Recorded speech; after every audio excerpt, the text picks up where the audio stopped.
Hello, everybody, and welcome back to Dicing with Death. Hello. So, we have done 20 weeks of gameplay, just in your research time alone. Mm-hmm. Anything important? Or can we just skip half a year and no consequences? What level of importance do you want to talk about? What is worthy of your time? You're the game master here. I figure I would leave that to your Then we're going to skip discretion. half a year-ish, because there are things that go on, but they're all sort of micromanagey, administrative nonsense. Yeah. Maybe from a storytelling perspective, it'd be interesting to give sort of a broad overview of the turning of the seasons. Yeah. Perhaps we need to roll some constitution checks to see if Devon yields an heir. Oh, yes. Well, why don't we talk about your relationship with your wife? Sometimes you are running about, doing things for weeks on end. Other times you're deep in study. How much time do the two of you actually get to spend together? Quality time. Yeah, maybe we should leave it up to a con check. Doesn't sound like it's that quality, does it? Yeah. I think we are finding exactly how much time I think if this you were spend like there. Yeah. I think if this, if this were I guess this is kind of a show. She has like never appeared on screen, right? Mm-hmm. There is like repeated references to her, but she's like not. She doesn't even so far does not even appear in the credits of the show. Right there, she's. Mm-hmm.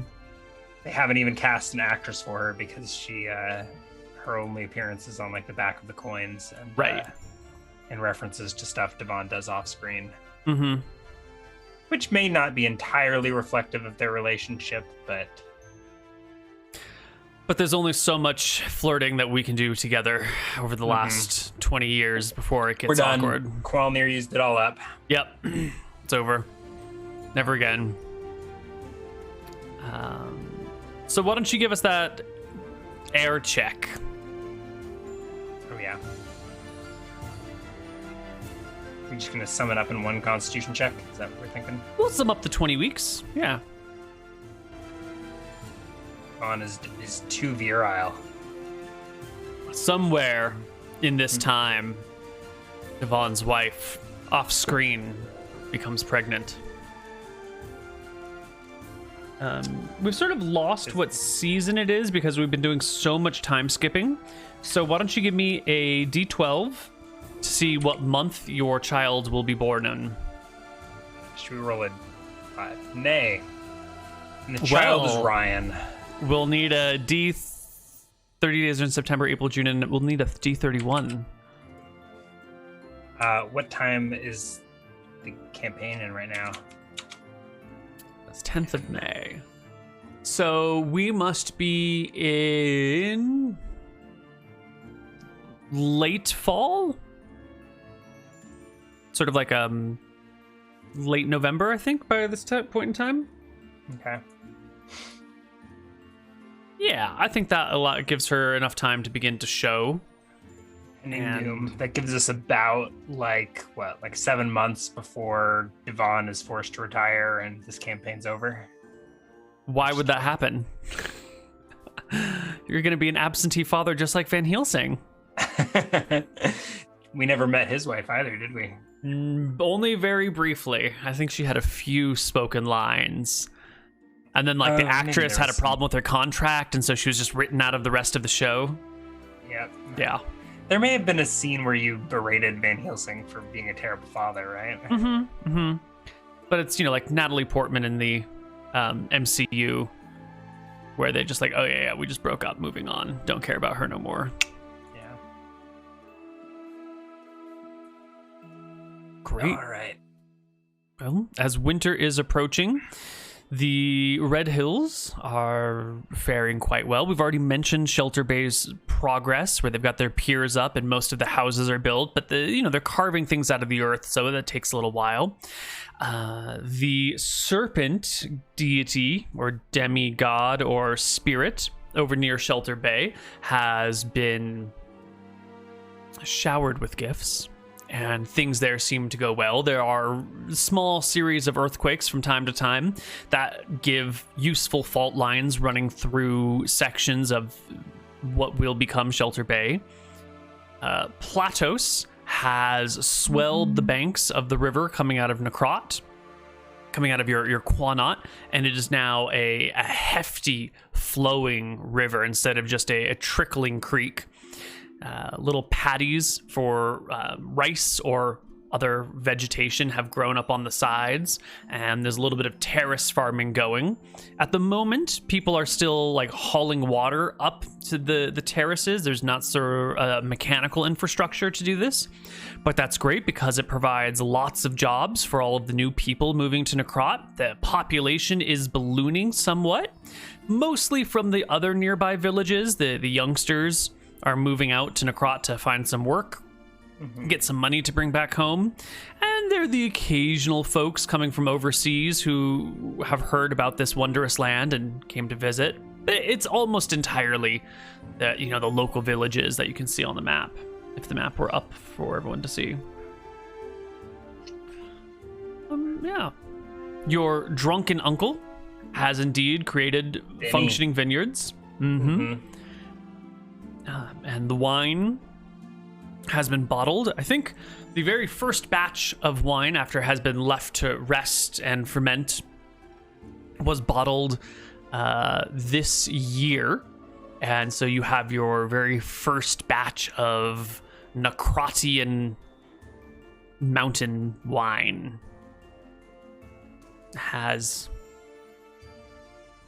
flavors that I should not be the one to describe because I don't know anything about wine, and I don't think your wine is supposed to taste peaty or earthy. Oh, earthy is totally... Peaty could be a thing. No, it's totally earthy. Oh, yeah. Rich mineral notes. Yeah. It's slightly spicy, but it's still young. Needs to age. Right, you gotta let those tannins mellow. Or harshen, or something. Right on. I just know there's something called a tannin in a wine, and they do things. They stain your teeth, right? Maybe.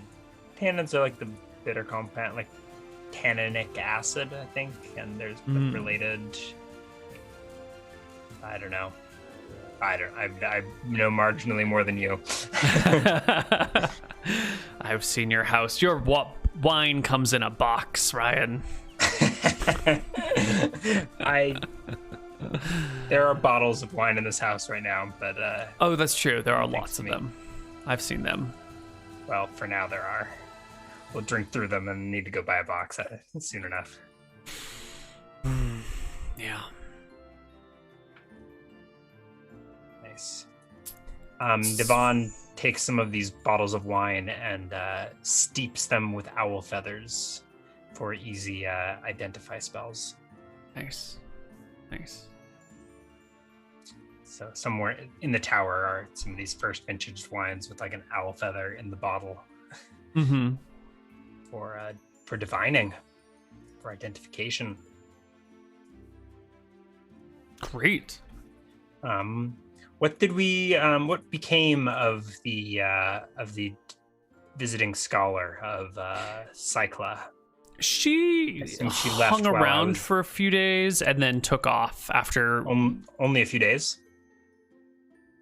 It was probably closer to a week. She'd already been in town for a little while before you returned, and then she stuck around for a little bit while longer, but headed home, having made a good survey of the area, asked the right questions. Krob is a rising juggernaut of power, but at this moment in time, it doesn't take that long to jot down everything that you need to know about Necrot and the surrounding area and the people. Typically, a visiting scholar stays for at least a semester, but I suppose... Yeah, but the population of Necrot is measured in the thousands, not the hundreds of thousands or millions. So that's a hell of a lot less time that you need to understand the area. And this region is only how many miles across? 50 miles by 50 miles or so? So we're talking with a pretty small zone. Yeah, you could probably go to a town and spend a couple days there and learn all there is to it to know about the place. Yeah, and the people in the town are like, what do you Like mean? a true American tourist. It takes a lot longer to understand the town than a couple of weeks. And you're like, okay, buddy, sure. You say instead of Great. Wonderful. Were my apprentices able to copy all of her notes in this time? They copied all the notes that she made of this area and pestered her for information about the surrounding zones. Any interesting additions to our library? Yes.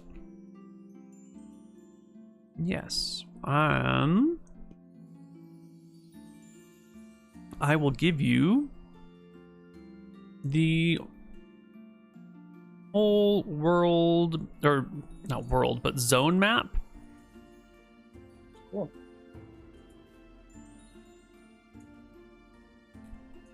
Oh God, I don't know how to do this right.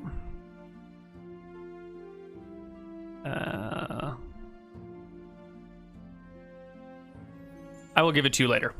It's too complicated to give you right now. It's in awkward pieces. Can you turn Fog of War off on this? On the map yes, but the map that you have right here has been modified. The landmass no longer is accurate. This is the old version. Some cities are in the wrong places, and there are some other inaccuracies to it. It would be a lie. Oh, I know how to do this. Okay. I can totally do this. It's gonna bork the music for chat for a moment. That is fine. Okay. That's right, Ruben. I was trying to research the world staff. Mm-hmm. So if she had any legends of that, that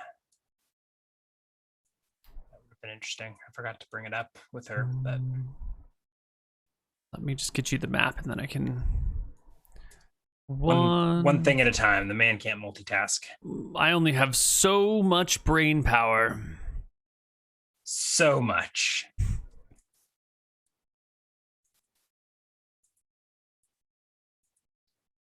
Perfect. Okay. So I can bring us to this map. Huzzah. You just erased my skull. Is this from lag? Yeah, because it's the same zone. I just dragged the map over from one to the other.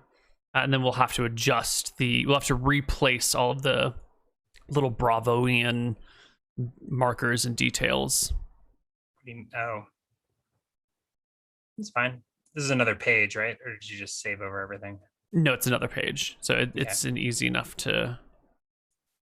Might be easier to turn this into a handout or something, but... yeah. So we had all of our markers and notes and names of locales. Yeah, but I can I can bring them over the old-fashioned way. So there's some kind of city down in that massive plains that... Mm-hmm. Gotcha. Oh. Coolio. Oh my God, they're not the right size. Okay. Is this the whole of Bravo? Mm-hmm. This is like the entirety of the Empires of Arcadia map done in Hexcrawl. Mm-hmm. Mm-hmm. Sweetness. Yeah. So did the scholar leave us any legends of the world staff or any other works of cosmological significance? Right.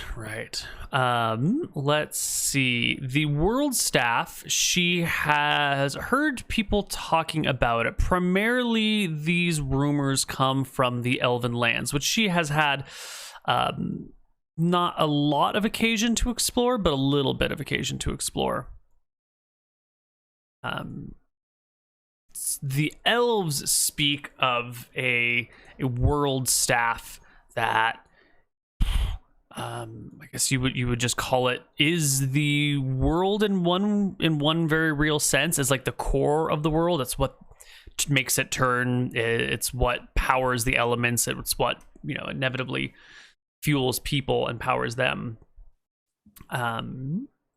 I'm going to just do a quick map change for just a moment while I sort out these details so that they're accurate. But the location of it is said to be sort of in another realm, technically in the earth and technically part of the earth and technically, outside of the realms of reality. So it's not really understood where it is. The elves are said to have a fragment of it, to have a philosopher's stone. Time to go murder some elves. But that is just a rumor. She has not been able to confirm these reports. She suspects that this is just the speakings of greedy human mages who want this to be a thing somewhere and have been like, oh, well, if someone's got it, it's got to be the elves. So she doesn't put a lot of credence in these rumors. But they are there if you want them. All right, then. And do the elves have cities? Like, is there an elven city where this would be in? Or is it just like the elves have this whole woods and it's kind of a big unknown? She will tell you about the 3 different types of elven space. The wild wood, the shaped wood, and I can't believe I'm blanking my name on the 3rd type of wood. Their cities are not quite the same as yours, Cycla will tell you. Rather than having large structures with lots of people around, elven cities they're not cities, they're pods, is what word would translate to. Do you speak Elven? She asks. This would go faster if you did. I don't think I took any languages at character creation. Okay. So unless DM would like to intervene. No, there's no reason you should. My languages says 5. Nice. 5. I speak 5. Great. So no, I don't think I have any reason to have learned Elven. Great. No, I do not. Well then, let me explain to you about the... Actually, hold on a second.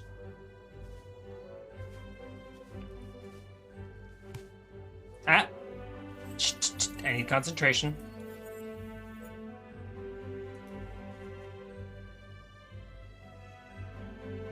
Yes, I speak Elven. I'll cast tongues and let her communicate to me in Elven. The Elven world consists of 3 realms: shaped wood, wild wood, and the Outlands. Rather than building things from stone or lumber, the Elven people shape their dwellings from living trees, planting saplings of specific types in strategic locations, and then over decades or centuries, carefully shaping their growth into actual structures. They generally live in small groups known as pods, very, very similar to our villages. But the population in each pod is, as small as 25 or as large as 100, usually near 30, 40, or 50, but really no more than 100. And that would be an elven community that would last itself many, many hundreds of years, potentially thousands. And they live in some sort of symbiotic relationship with the nature around them. In addition to these pods, which is where most of the people live, they have various trade hubs set up throughout what we would call their kingdom, what they would call their lands. They don't have that same sense of country or monarchy. These trade hubs are made out of redwoods or sequoias, large trees that grow slowly and resist fire and have long lifespans. And the shaping of these buildings takes entire lifetimes of elves. We have existed in this world long enough to see some of these buildings grow to their full potential, or maybe in another century they will have shifted even further. Effectively, each building is made by one person or a group of people, and it is their life's work and what they give back to their community. In these, we could call them towns, elves gather as animals might gather at a watering hole, visiting ever so often to socialize with the greater population and maintain relationships with pods from all over the elven lands. The elves here do have a single proper city. It is in its infancy, and it is made from giant sequoias, the largest, longest-lived trees that can be effectively shaped by single elven lifespans. Left to their own devices, of course, these trees live up to 2,700 years, but those at the heart of the city have been cured by a mystical, magical, semi-magical process in which an elf and a tree sort of merge into a new creature, which has the physical outward appearance of a tree, but imbued with the soul of an elf. And this allows the tree to have a certain level of communication with the outside, and the tree can then shape its own structure because now it has an elven soul. These trees are practically immortal and can be coaxed by the outside elves to grow or even recede its growth in any shape necessary. It is in these sacred grounds that the elves come once a year to meet and govern themselves. Pods, towns, and the one city make up the realm of shaped wood in elven lands. The area of Wildwood is an area of forest between shaped wood and the outlands, or just in between the various parts of shaped wood. It's mostly left to grow on its own, with little to no intervention on behalf of the elves, although a guiding hand may be gently applied from time to time, maybe to shape a tree branch to direct a path, or to, adjust something to fit with the surrounding area, or to serve a purpose, maybe as a watchtower, starting or stopping wildfires, that sort of thing. Anything outside of this is considered the outlands. This is the area beyond the wildwood, essentially any non-forested region. Since trees do not grow in these places, they are sort of interestingly considered inhospitable to the elven people. I mean, certainly they can survive there. Elves do visit our home of Hearthhome from time to time, but they consider Hearthhome an inhospitable environment, and thus of very little consequence to their actions and to existence, really. Their care for the areas, the outlands, usually extends only to the activity of what they consider exemplary beings that might exist in these parts, or areas of natural importance like a great river or a great mountain. So that gives us a more or less breakdown of elven society, at least how they structure their society. The personal interactions between elves are not too different from those of us, but with a painfully long-viewed version of things. Two elves may come to bitter, angry blows with each other, and then just not see each other for 100 years, and when they return, it's all water under the bridge for them. So they don't mind coming into conflict in quite the same way that we do, since they know so much time will pass that it'll just be okay eventually. They view us as unfortunate creatures who don't live long enough to truly understand or appreciate the world. And she flicks her ears. As you can see, my elven father considered me a sad abomination and left me with my human mother to live for all time. She makes a painful smirk at this. They view us and you as short-tempered, crass, destructive, and short-sighted.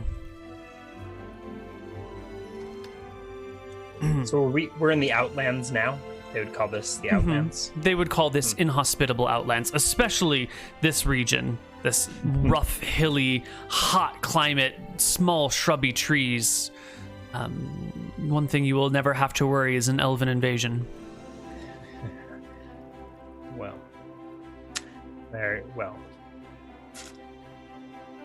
I would say it sounds like I am doing much what the elves do to trees with the earth and stone here.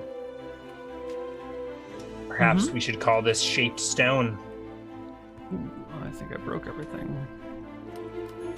Shaped stone. Maybe I shouldn't. Maybe this tower would be better off infused with souls. Good thing I'm not an elf, Devon says. She laughs to herself, not understanding that there might be some seriousness to these words. If only we could muster the same power that they have managed to hold, I think our people, yours and mine, would be better for it in some ways. This conversation gives him a bit of inspiration for his magic jar. Mm-hmm. It's transferring of souls into trees, souls into the glittering gems around him. Mm-hmm. After Cyclo leaves, what notes does she leave on Devon? Did she have any interesting theories or investigations? About Devon? No, quite. Your notes, or her notes that you now have, will... what do we say? They discuss, first off, just like quick outline. Who is Devon? Height, weight, hair color, background, family. She weighed me? How did she weigh me? She eyeballed you. Did she have a Georg's hand me metric spell? No, she's just, she gave you the once over. You notice that the weight is like a few pounds heavier than you actually are. It's like slightly off. What does she think I weigh? Let's take a look at Devon's character sheet. Why? You're cheating. Give him the once over. I don't even know what your height is. I have to look at your height to guess your weight. How does she? She's not looking at my character sheet. She's got to look at my height to guess my height. I can't look at your height, Devon. You're not a real person. She thought you were 160 pounds. And your character sheet says, well, I won't say. It'd be rude to discuss your weight in front of chat. He's lean and hardy, though. Strong. Constitution. Dexterity. Yep. So they discuss your physical characteristics, how one might be able to know you. It talks about your tower. There's a note in there about how your apprentice made it seem like the tower was not a welcome place, but you were gregarious enough to open it to her. She speaks of your wealth and generosity. She did not even have to ask, and you sort of took her under your wing and fed her and clothed her and gave her money and, helped pass information to her.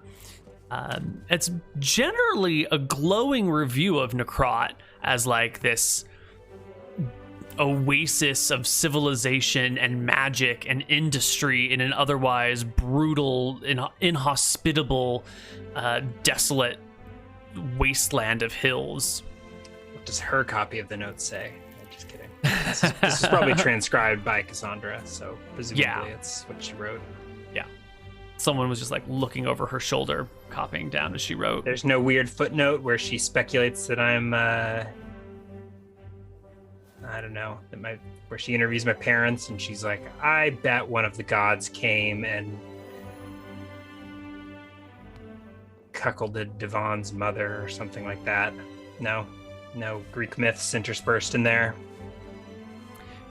Well, where it gets interesting are the notes on Atropos, because she's asked about around for Atropos, and the notes also clearly say that you studied under her, and the reviews of Atropos are not glowing. They are dark. They are terrible. They reveal discomfortable lechery and abuse. And the section on Atropos then sort of leads back to the section on you, talking about how Devon must have suffered similar fates under the hand of this creature and has managed to overcome this, or perhaps has, fueled his fires to be the man that he is today based on these things. But, his upbringing was under the tutelage of a horrendous seer of the world who uses noxious vapors to read the future. Also sounds fairly accurate. Yeah. Oftentimes there are sources quoted, this description of Dawn came from myself. This description of his parents come from interviewing them. All the sections on Atropos are unattributed citations. Did she get them from my own library? No. I don't think you have reports about Atropos's uncomfortable petting. No, definitely not that. But there's probably mention of it. Devon, I mean, I did say Devon was recording all of his divination, all of his legend lore, some of which were cast on Atropos. But again, those would have been like carved in a stone tablet and stashed away in the library somewhere. And it seemed like she didn't really have any interest in reading. She was just going to interview people. So, anyways. All right. Fair enough.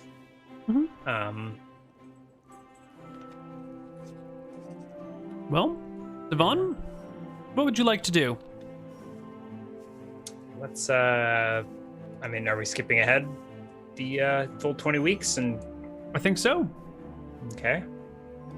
In that time, I will have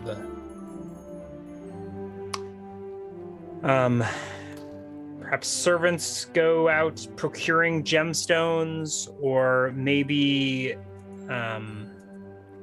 maybe my craftsmen involved. Maybe there's some even in the house. I think I would like them to be of suitable elemental affinity. I do believe earlier I mentioned that someone had come through town trading gemstones for ore, or silver and copper bars, actually ingots. So there is a fresh supply of gemstones in town that can be purchased with, regular coinage for you. Or magic jar requires a gem or large crystal. I don't think it specifies its value, which is kind of interesting. But I think for my purposes, I would like them to be associated with the particular elements. So for a water elemental, maybe an aquamarine. For fire elemental, maybe like a fire opal, or if there's similar, maybe a topaz for air elemental, or like quartz or smoke quartz, or I don't know. And I'm not sure what all of these are. Probably any rock's probably good for an earth elemental. Just like a piece of slate. It doesn't specify that it needs to be, right? Is there more to the magic jar spell than is there? It doesn't specify like a cost like the spell usually would. It might in the player's handbook. I know the spell lists are not perfect.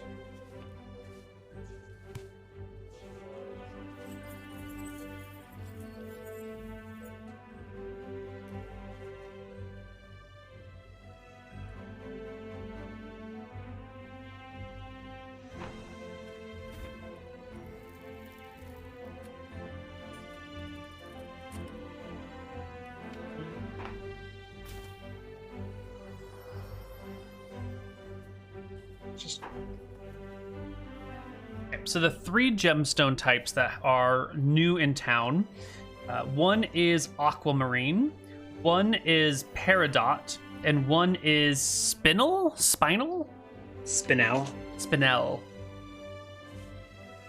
I think it's a reddish spinel, an olive green peridot, and a pale blue-green aquamarine.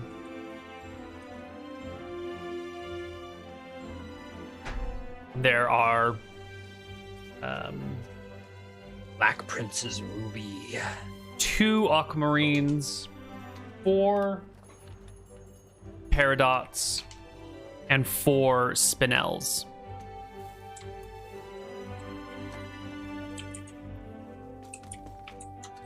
Is peridot and spinel different? Okay, peridot is olivine gemstone. Well, the aquamarine will surely be useful. I think that seems suitable for a water elemental. I don't know that this would be necessary, but I'm hoping that I can we'll see what happens when I do this. I'm hoping to be able to catch these elemental spirits and use them for later spell creation. I guess even if the spirit leaves, just having like a aquamarine that has been visited by a water elemental soul might still be useful.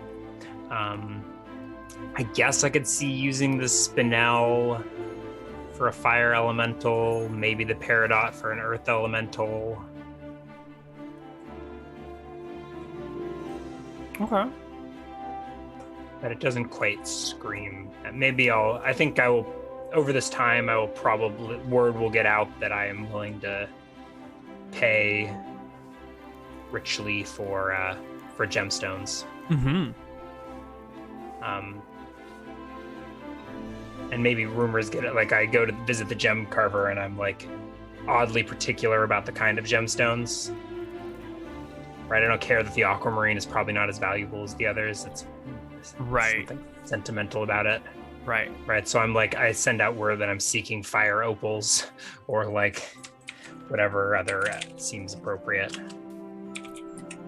So the word will quickly spread when the great Archmage Devon is looking for a gemstone. People quickly get the impression that if they can find this, they can probably sell it to you at a pretty good price because you will pay it because you got money. Right.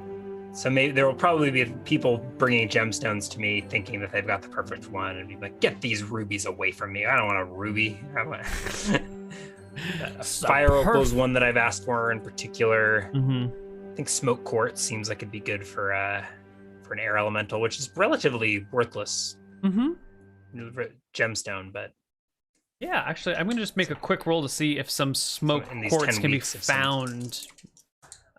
Yeah, easy. Smoke quartz is the first custom gem to be found and delivered to you. Okay, somewhere over the course of these 12 weeks or whatever of spell research. 20 and I probably weeks, yeah. way overpay for it, but the first 8 that's weeks true. The were first a different 8 spell. Yeah, that's true. Yeah, so that I probably way overpay for this quite mundane gemstone, but I just wanted to look at the list of gems and see if anything else looks worthy of note. There's a bunch here. Maybe like hematite would be good for an earth elemental.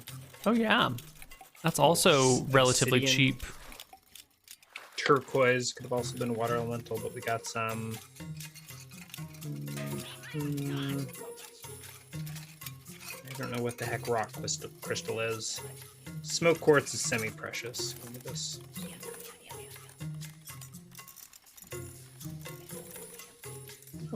Coral might have been an interesting water elemental.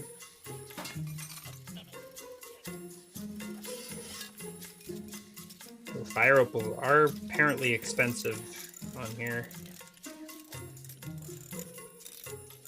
Fire.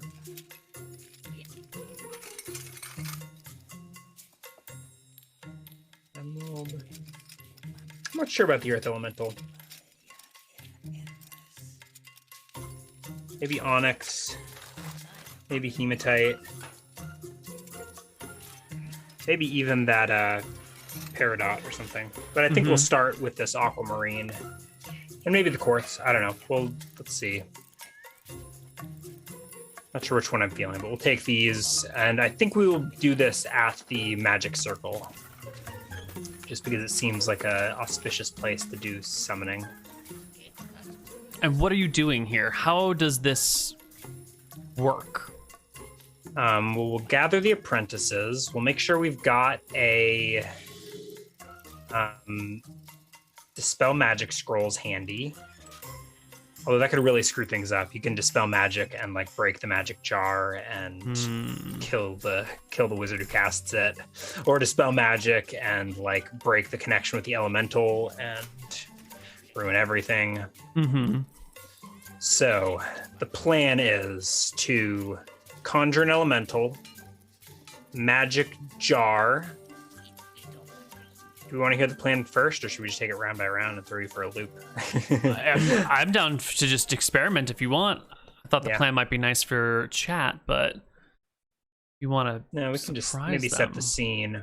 So we're out. So which of the apprentices wants to come? Our for this one, everyone wishes to pay witness to this event. Okay. So Moff and Cassandra aren't turned off about what happened last time at the magic circle. Not enough to stay away, right? They've all volunteered to live this life, so they're here. Can we get some appropriately spoopy music? Yeah. Some kind of for dark ritual. Oh yeah. And of course, this has to happen under like cover of night, right? We're out there in our like black robes, Yeah. surrounded by Surrounded by candles or something. Mm-hmm. Yeah.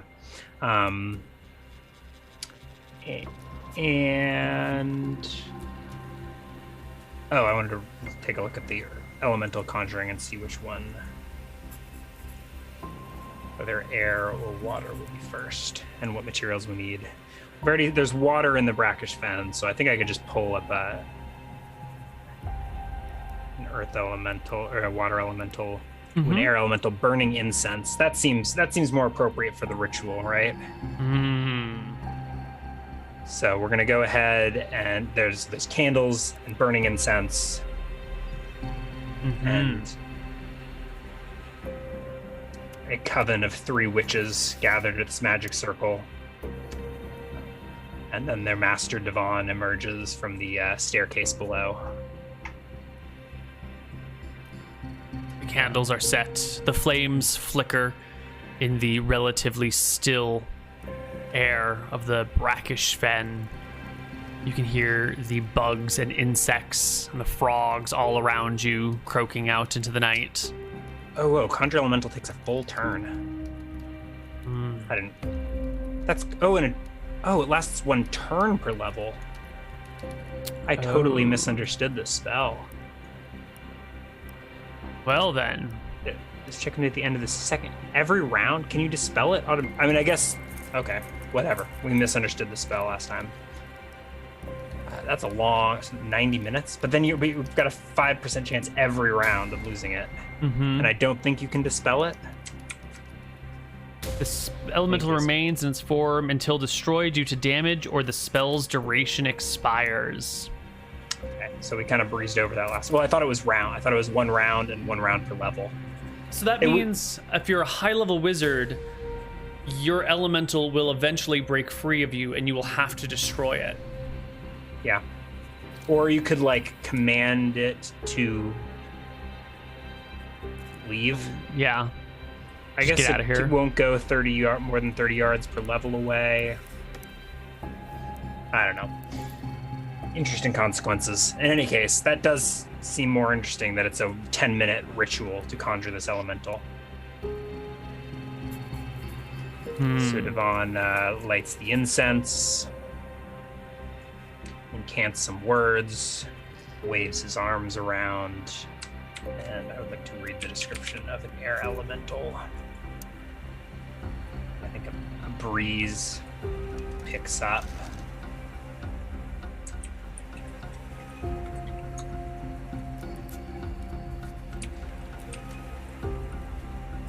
I Google faster than I can open a monstrous manual. Probably not. Elemental air. Air elementals can be conjured in any area of open air where gusts of wind are present. Sure, there's gusts of wind everywhere, aren't there?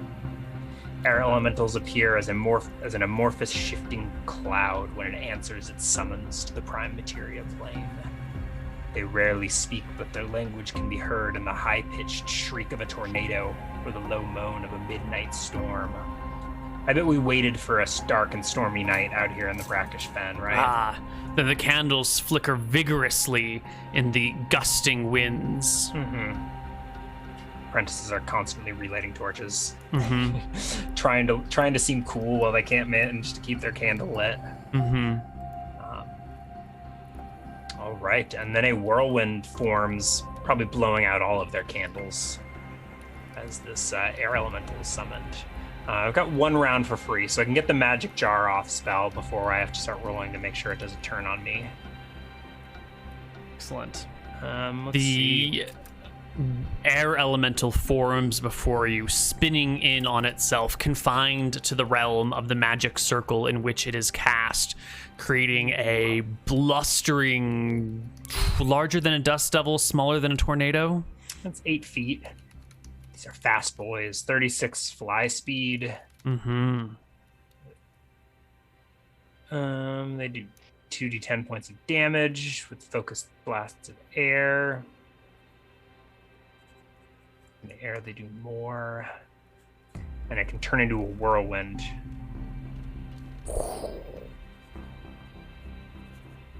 Eight hit dice will produce a whirlwind 40 feet tall. See, lasts for a round. Sweeps and kills creatures under 3 hit dice. Bye bye, apprentices. Don't let it escape. All right. Yeah. Don't let it escape. All right, and then I cast a magic jar spell the following round. All right, so this enables me to shift my life force into a receptacle. In this case, I shift my life force into the smoky quartz gem. Mm-hmm. And do you think this gem can just be raw, or did it need to be specially formed into an amulet by my craftsman? It would have needed to be specially formed, maybe not into an amulet, but at least into a cut stone that is prepared for this exact ritual. Okay. All right, and from there, I can exchange life forces between the receptacle and another creature. Must be within range, which is like 10 yards per level. That's fine. We're all in this magic circle. Mm-hmm. All right. Shifts into the receptacle in the round. The casting is completed, allowing no other action. So I think Devon's body falls limp in the magic circle. We probably set him up with like somewhere to sit. Mm-hmm. Or at least he laid down comfortably. All right, I can sense and attack any life force within 10 feet per level on the same plane. Although I can't sense distances, so I just sense the life force of my 3 apprentices and hopefully the life force of this elemental.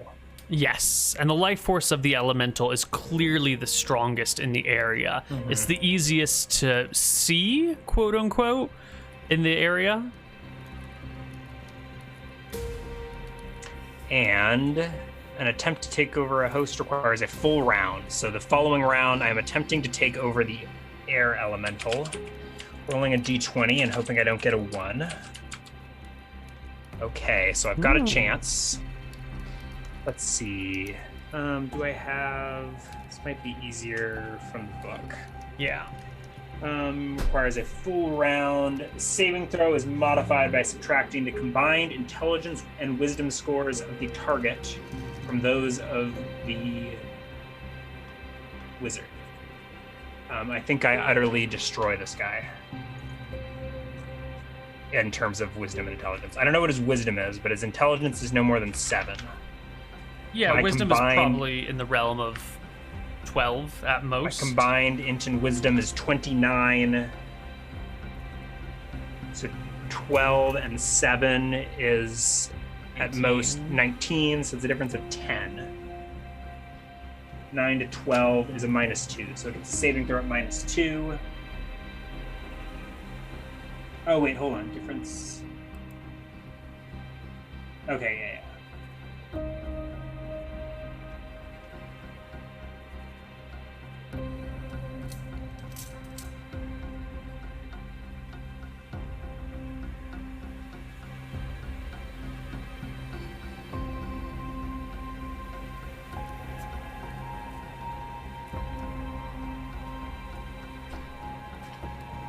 Alrighty. So the target makes the saving throw at a -2.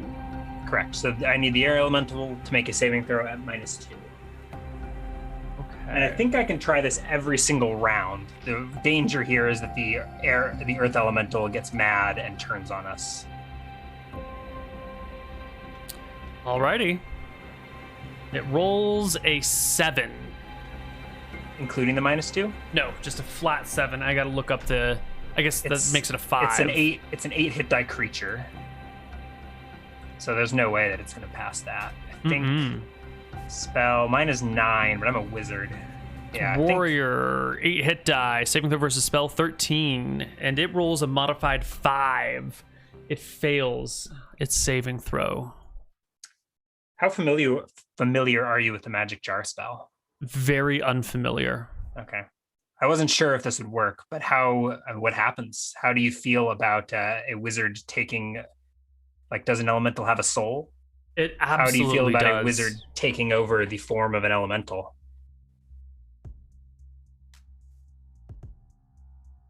Let me read this spell real quick. I mean, there's a bit that's like, if the creature is humanoid, you can cast spells. Like, clearly it's not. I can't cast spells.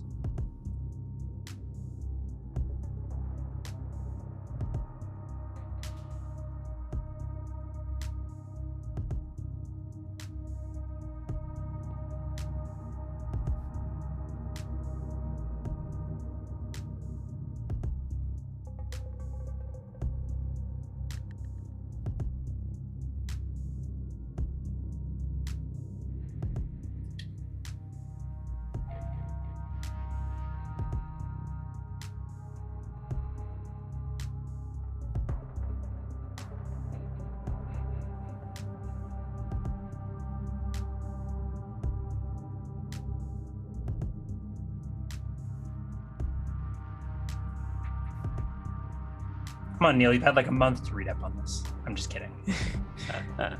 What better place than Dicing with Death to figure out how a magic jar works? So you can clearly go into a non-human host or humanoid host, which you do, and you take on the very form of the wind itself. However, you are confined to the magic circle. You can push against it and find that you can go nowhere. You cannot go forward, you cannot go back. You are confined in this column.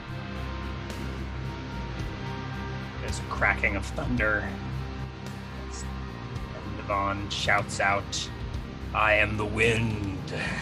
And the tornado whirls with a roar. You can see that each of your apprentices looks cautiously at your body and then up at the swirling maelstrom. You cannot hear their voices that they speak over the roar of your own thunder. They seem nervous. Yeah, I don't think they will have any obvious indication that it's worked, other than maybe like the clashes of thunder and the gusts of wind right on cue. Mm-hmm. So they're probably like, did it work? What's happening? And with the elemental's spirit safely locked in a magic jar, I assume there's no more fighting to be done, right? It can attempt to turn on me, but even if it does, it's stuck inside of a magic jar. It is sealed away in the magic jar until such time as you release it. Great. And we might need to retcon that I cast another magic jar beforehand. So you can, I was just realizing that the caster can shift freely from the host to the receptacle. So you can go from body, you can't go from body to body. You've got to go from body to vessel. Oh. Can I jump to a separately prepared vessel? Or like to a separate vessel? Or did I previously prepare a second magic jar? Did I cast a second magic jar like earlier today by myself in the basement? What's your interpretation of that? I just want to double check, make sure you can't move to body, from body to body. Pretty sure you can't, but maybe I'm wrong.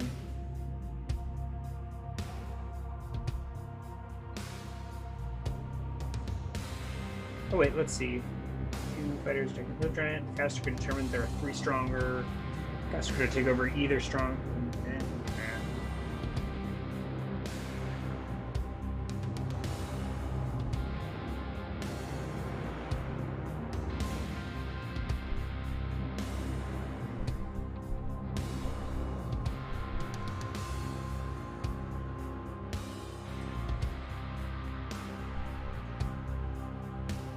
The spell ends when the wizard shifts from the jar to his own body. Yeah, so you must move into the jar to return to your body.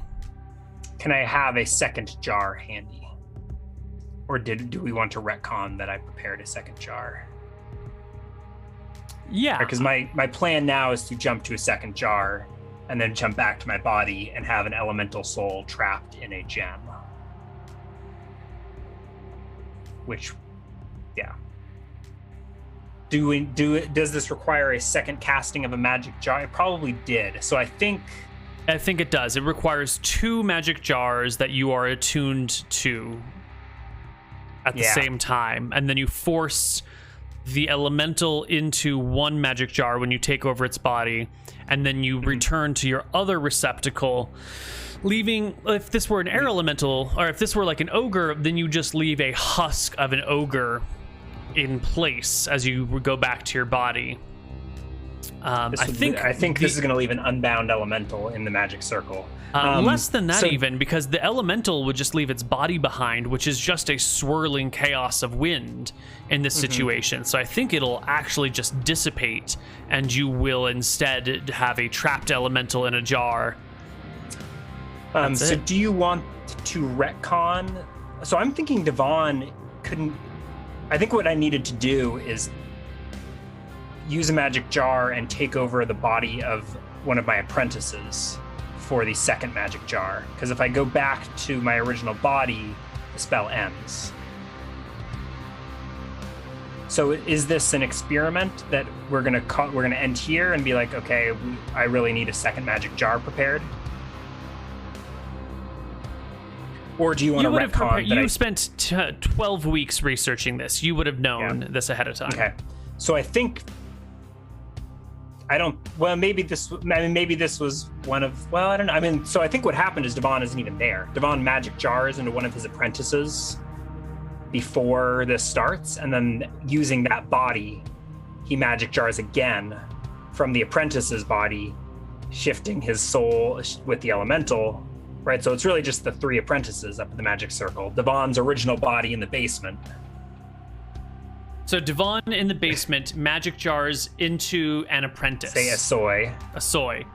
Then the Asoy... The Asoy goes and casts magic jar again, putting Devon's soul... So Asoy's soul is in a magic jar. Devon's in Asoy. Devon casts magic jar again, and moves into the air elemental, who moves into the magic jar, and then leaving Asoy's body unconscious on the ground. So then Devon will have to, and then Devon will go back into the magic jar that has Asoy, and displacing Asoy's soul back to her own body. And then Devon can go from that original magic jar back to his original body. Yes. And the elemental then you wind up with the elemental in the vessel, or in the gemstone. Right. And the unbound because elemental. You did not return to the host body that you cast magic jar from. Mm-hmm. So Asoy has been displaced and replaced into her body, but her body and your soul are now linked because the magic jar spell is still active. It's not waiting still for active, you to because return I have to go back to Asoy's magic. body. I don't think you can just send a soul back to its body.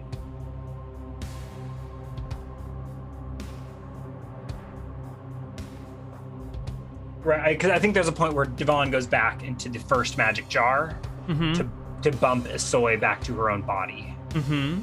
Right, because you can't go from host to host. You have to always go through the jar. Right.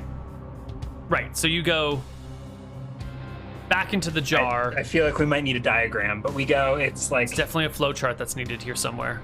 I think I got it, but it might have been easier to explain with the flow chart. That would leave the...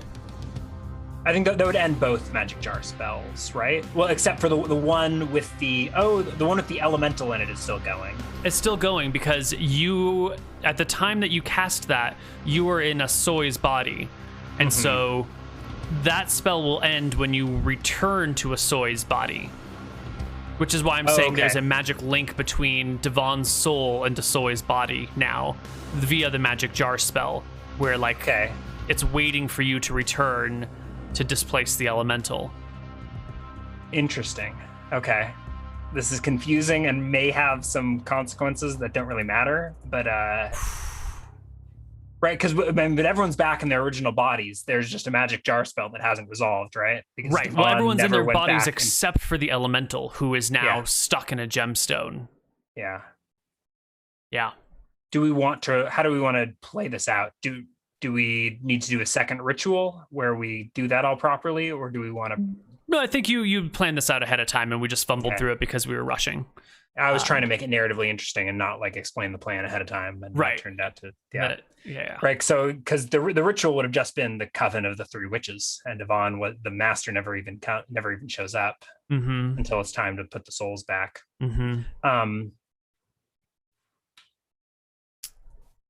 Fascinating. And You will. Yeah. Never mind. I'll slow roll it. Yeah. So what happens to the elemental when its soul goes in the jar and Devon leaves its body to go back into the other magic jar? It is a swirling tornado, no longer elemental, just an actual tornado, which means it is no longer confined by the magic circle and just tears off into the swamp, becoming a water spout. Now there is a... I'm assuming your three... It's not... The tornado is a special power of the elemental, by the way. But, right, so it's a small 8-foot cyclone, not a 40-foot tornado. Correct. Yeah. Maybe your there's a chance apprentices, I think there's a assume, shout are in a of triangle, right? So it's going to go some direction and might run into one of them. Unlikely, but possible. There's what? Each one has a 1 in 3 chance to be the subject of the tornado's direction. Give me I need to go open the gate for a second. But, yes. We can keep going. So you can maybe calculate who gets hit with the tornado. Hopefully nobody. Yes. So a 1 is Cassandra, a 2 is Moth, a 3 is Asoy for the direction it goes. That is Moth. That's not necessarily going to go directly at Moth. That's just a 60-degree zone that it heads towards. Let's say Moth is within a 10-degree cone, so it's really only 1 in 3 chance of going straight at Moth. So 1 on a 1d3 means it heads directly at Moth. Okay, it doesn't. It ends up going to the side slightly. I think Moth can then escape. Let's just throw a...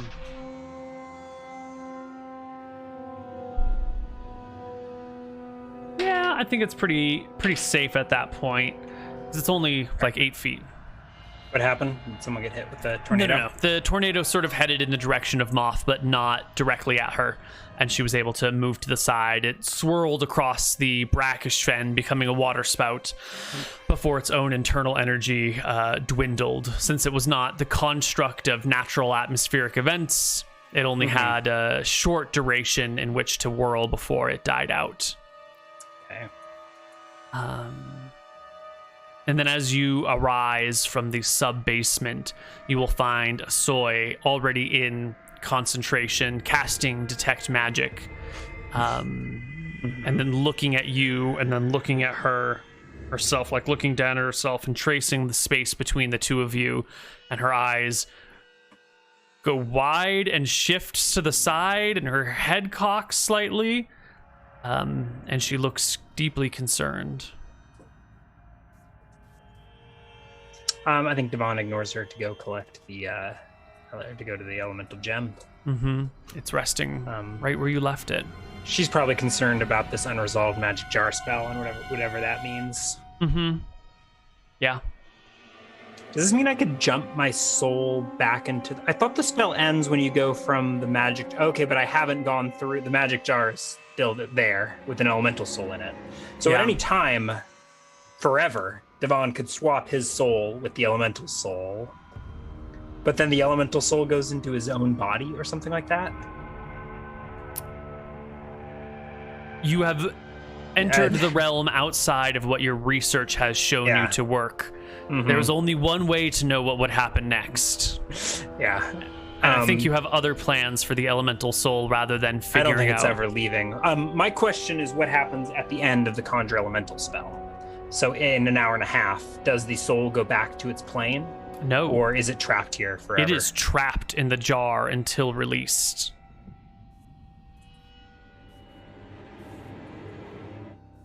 All right. But to what end, Devon? To what end have you bound this wretched creature's soul? I hadn't gotten that far. Just because you can, spoken like a true scientist. The ultimate goal is to get all 4 elemental stones and probably attach them to the divine mantle and create an ultimate magical item. Yes. Or something like that. Something indeed. Yeah, time to do this with every elemental for the full set. I'm gonna go free my baby from the car seat.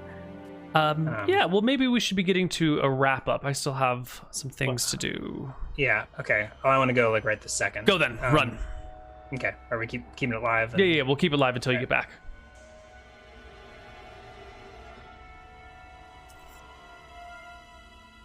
Ooh. I wonder where this will lead us. I wonder if we will get to that elemental staff, or if his curiosity will get the better of him and it will be unleashed elsewhere. Else how? Will it be into some sort of perma-bound aerial servant that can do his bidding for him? Or will it be... I don't know.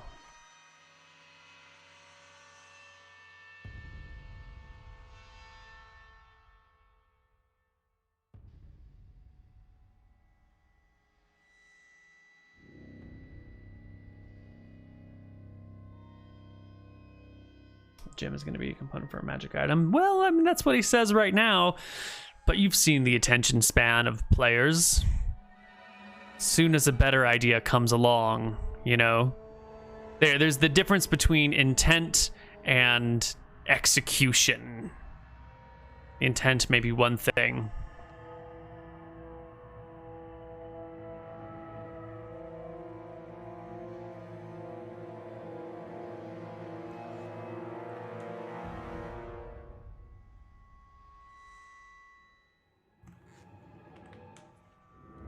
All right. Yo.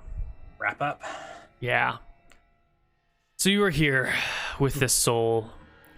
When you finally stop musing on the fundamental realities of the world and all that this means for you, you can see that your apprentices are huddled together in deep conversation, concerned, and your attention turns back to them.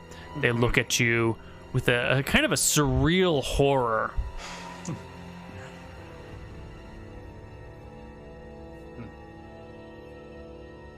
What is it? Devon says. Do they tell him their concerns? There's a cord between us, says Asoy.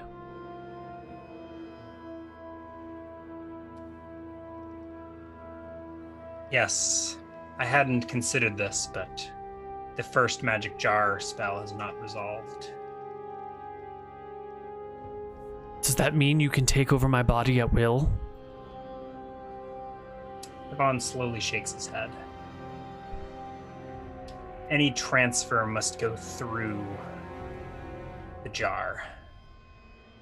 Devon gestures to the smoky quartz crystal.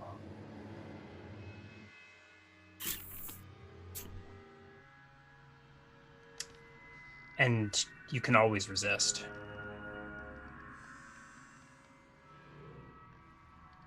Can I? Of course. First time you voluntarily failed your saving throw. But...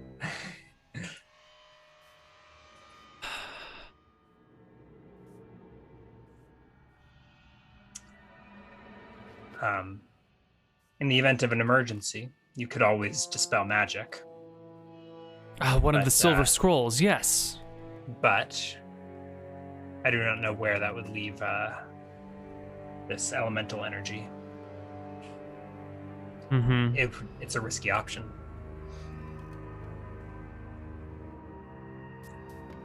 I can't think of any consequences to our souls being linked. Can you? I can fear many, but I know of none that make sense yet. I guess this is just a physical manifestation of my trust being in your hands, or my life being in your hands. Well,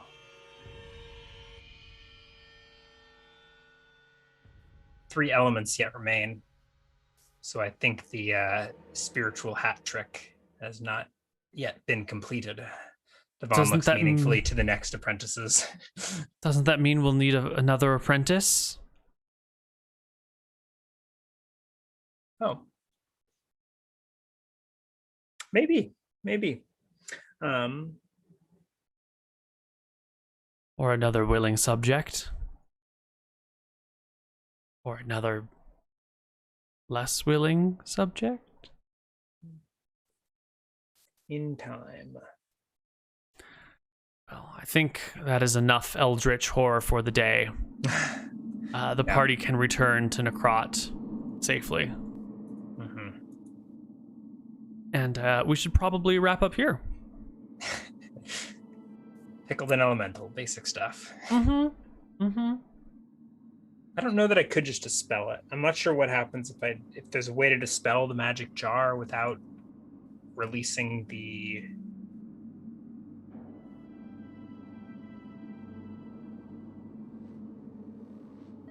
wizard who casts the magic jar is forced back into his own body. The spell ends. I would love to see some Reddit threads discussing the possible ramifications of Magic Jar, because we've talked about it now for a couple of hours, but inevitably in the post-game thoughts, new ideas will come to people. So if anyone has any ideas on Magic Jar notions, we can steal your ideas and have them be the apprentice's ideas. Twitch chat the apprentice. And I think we've already gotten some ideas for the divine mantle. Mm-hmm. But any other magical item ideas? Mm-hmm. Or what you can do with an elemental soul? Or 4 elemental souls once we collect them all? Then you got to go to the next town and fight their gym leader to get the other elemental souls. Nice. Okay. All Also, right. for those of you wondering how Esoi spells her name, it is E-S-O-I. Esoi, not Asoi. Oi. Fine. That will wrap us up for today. We will be back with Dicing with Death sometime in the future at an unknown point, but it will return. Life is complicated. That's all I have to say. We'll have at least your soul's in its proper body. Haven't been summoning demons yet today. Have you, Twitch chat? Or Devon's? So we'll have Toss tomorrow and Pawns and Patrons on Saturday, and then literally nothing next week, and then a regular week the week after that. Right. Cool. Thanks for watching. Goodbye, everybody. Bye-bye. And we're clear.